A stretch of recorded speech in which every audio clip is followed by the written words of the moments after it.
Hello guys, welcome back to my English depot channel. আজকে ভিডিওতে আমি ফিউচার ইনডিফিনিট টেন্স নিয়ে আলোচনা করব, যেটা এসপি বক্সির বইয়ে দেওয়া আছে। This tense expresses an action that is to take place in future.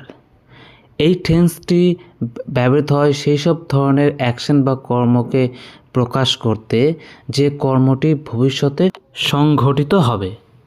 ভবিষ্যতে যে কাজটি সংঘটিত হবে সেই কাজ বা কর্মকে যেসব শব্দগুলি নির্দেশ করে সেগুলি হচ্ছে soon, shortly, in a few moments, tomorrow, presently, next year, next month, next week ইত্যাদি।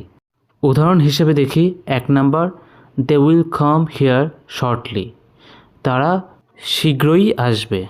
এখানে শর্টলি মানে অল্প সময়ে তারা আসবে। ভবিষ্যতে যে আসা কাজটা হবে সেটা এই শর্টলি দিয়ে বোঝাচ্ছে।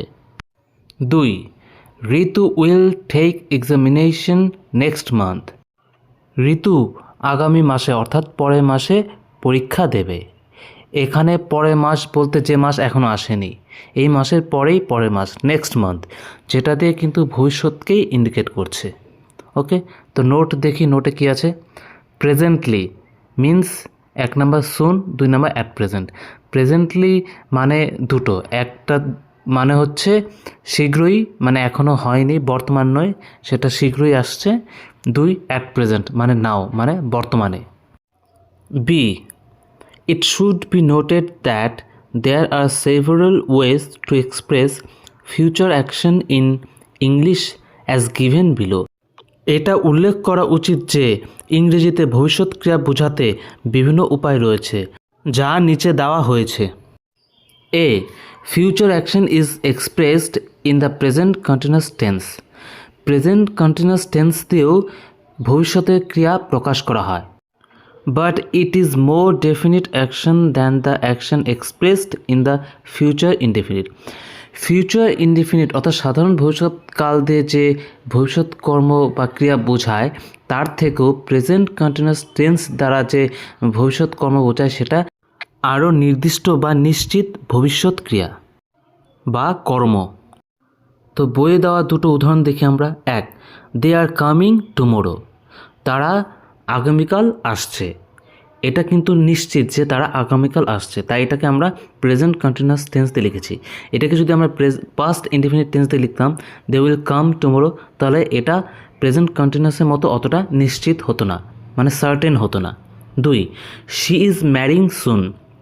এটাও একটা নিশ্চিত ভবিষ্যৎ কর্ম যে সে শীঘ্রই বিয়ে করছে। B, future action is also expressed in the future continuous.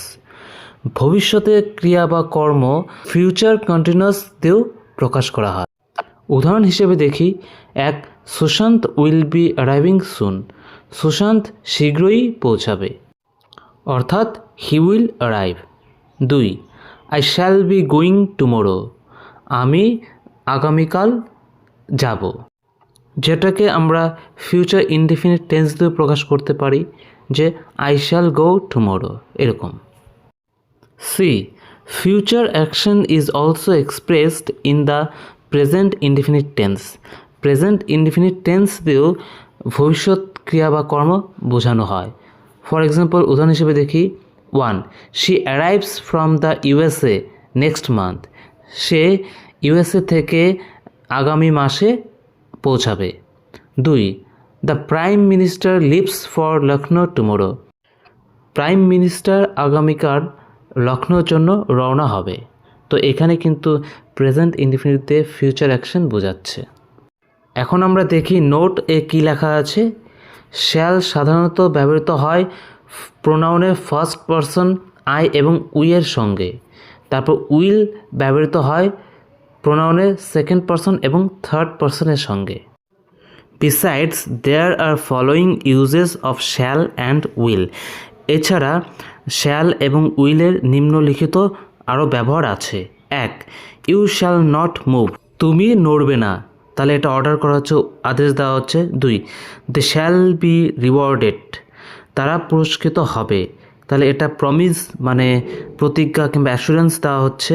3, I will help my brother, আমি আমার ভাইকে সাহায্য করব। তাহলে এটা ডিটারমিনেশন বোঝানো হচ্ছে, ঠিক আছে। You shall look after elders, মানে তুমি বড়দের যত্ন নেবে, তাহলে এটা ডিউটি বোঝা যাচ্ছে, দায়িত্ব। 5, I will go to Delhi tomorrow, আমি আগামীকাল দিল্লি যাব, এটা ইন্টেনশন, উদ্দেশ্য বোঝাচ্ছে। I shall go to Delhi, এটা আমি দিল্লি যাব, এটাতে বোঝাচ্ছে যে যেতেও পারি নাও যেতে পারি, ঠিক আছে, মানে এটা কোনো নিশ্চয়তা নেই।